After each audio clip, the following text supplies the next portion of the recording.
নিউটাউন ক্যাম্পাসে বড় ঘোষণা সেন্ট জেভিয়ার্সের। সায়েন্স আর্টস কমার্সের পর মেডিকেল কলেজ ও নার্সিং কলেজ চালু করবে। আগামী সমাবর্তনে ডিলিট সম্মান পাবেন শশী থারুর। আমাদের 7th कॉन्वोकेशन फरवरी 21 2026 को होगा। এই কনভোকেশনে আমাদের জেনারেল রোম থেকে আসবেন একটা মিটিংয়ের জন্য, আর উনি চিফ গেস্ট হবেন। তারপর এই বছর এই অনারিস Kosa honorary delete doctor Shashi থারুরকে দেওয়া হবে। উনিও অ্যাকসেপ্ট করে দিয়েছেন, আর ফেব্রুয়ারি মাসে 21 উনি আসবেন। নিউটাউন ক্যাম্পাসে বড় ঘোষণা সেন্ট জেভিয়ার্সের। সায়েন্স আর্টস কমার্সের পর এবার মেডিকেল কলেজ ও নার্সিং কলেজ চালু করবে। আগামী সমাবর্তনে ডিলিট সম্মান পাবেন শশী থারুর।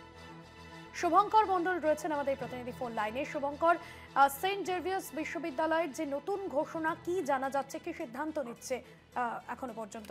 দেখো, তোমরা জানিয়ে রাখি, সেন্ট জেভিয়ার্স বিশ্ববিদ্যালয়ের তরফে আজ একটি সাংবাদিক বৈঠক করা হয়। সেখানে সেন্ট জেভিয়ার্স বিশ্ববিদ্যালয়ের যিনি উপাচার্য ফাদার জন ফেলিক্স রাজ, তিনি সংবাদ মাধ্যমের সামনে জানিয়ে দেন যে এতদিন পর্যন্ত সেন্ট জেভিয়ার্স বিশ্ববিদ্যালয় 20টি বিষয়ে, সেখানে হিউম্যানিটিজ অর্থাৎ মানবিক বিদ্যা এবং সেই সঙ্গে সঙ্গে কিন্তু সোশ্যাল সায়েন্স অর্থাৎ সামাজিক বিদ্যা, সেই সঙ্গে কমার্স অর্থাৎ সায়েন্স আর্টস কমার্সের স্নাতকোত্তরে পড়াশুনো করাতো। এবং সেখানে এবার কিন্তু তাদের ভাবনা মেডিকেল কলেজ গড়ার এবং সেই সঙ্গে নার্সিং কলেজ গড়ার। এবং এই বিষয়টি নিয়ে তিনি জানিয়েছেন যে কিছুদিন আগে মুখ্যমন্ত্রীর সঙ্গে কথা হয়েছিল তার। মুখ্যমন্ত্রী নিজে থেকেই নাকি জানিয়েছিলেন যদি সেন্ট জেভিয়ার্সের মতো একটি বিশ্বস্ত এবং উৎকৃষ্ট প্রতিষ্ঠান তারা যদি একটি মেডিকেল কলেজ করে, কারণ রাজ্যে মেডিকেল কলেজের দরকার আছে, সেই বিষয়টি নিয়ে এবার কিন্তু অগ্রগতি করতে চলেছে সেন্ট জেভিয়ার্স কর্তৃপক্ষ। উপাচার্য নিজে জানিয়েছেন যে মুখ্যমন্ত্রী তথা রাজ্য সরকারকে তারা জমির জন্য তারা আবেদন করবেন, যাতে সল্টলেক বা ওই সংলগ্ন নিউ টাউন সেখানে তারা জমি পেতে পারেন, সেখানে তারা মেডিকেল কলেজ করবেন। তবে এখনই বিষয়টি হচ্ছে না। এটি বড় একটি ঘোষণা আজ কিন্তু উপাচার্যের তরফ থেকে করা হয়েছে সেন্ট জেভিয়ার্স বিশ্ববিদ্যালয়, এবং সেখানে স্পষ্টতই বলা হয়েছে যে তারা ভবিষ্যতে মেডিকেল কলেজ করবেন এবং সেই সঙ্গে সঙ্গে নার্সিং কলেজ, এই দুটো তাদের গড়ার পরিকল্পনা রয়েছে। এবং সেটি অবশ্যই রাজ্য সরকারের জমি দেওয়ার উপর নির্ভর করছে, কেননা সেন্ট জেভিয়ার্স বিশ্ববিদ্যালয়ের এই মুহূর্তে আরো এক্সটেনশন দরকার রয়েছে বলে আজকে উপাচার্য জানিয়েছেন।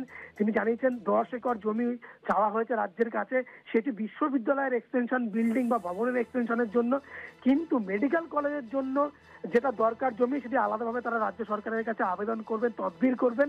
যদি সেই জমি তারা পান, ভবিষ্যতে কিন্তু মেডিকেল কলেজ তারা গড়বেন, কারণ রাজ্যে মেডিকেলের যথেষ্ট বা এই ধরনের হাসপাতালের দরকার রয়েছে তারা মনে করেন।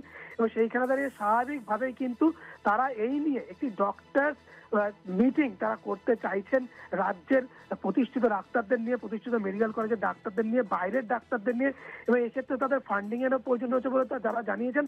তবে এই মুহূর্তে সবথেকে গুরুত্বপূর্ণ খবর এটি যে এতদিন পর্যন্ত আমরা দেখেছি সায়েন্স আর কমার্সে পড়াশোনা করানোর স্নাতক এবং স্নাতকোত্তর অর্থাৎ ডিগ্রি এবং সেই সঙ্গে পিজি অর্থাৎ পোস্ট গ্রাজুয়েট পড়ানোর পর এবার কিন্তু মেডিকেল কলেজ তৈরি করার ভাবনা সেন্ট জেভিয়ার্স কর্তৃপক্ষ এবং সেই সঙ্গে সঙ্গে নার্সিং কলেজ তৈরিরও ভাবনা রয়েছে তাদের। সবটাই রাজ্য সরকারের সঙ্গে আলোচনার উপর নির্ভর করছে। একদমই, ধন্যবাদ শুভঙ্কর।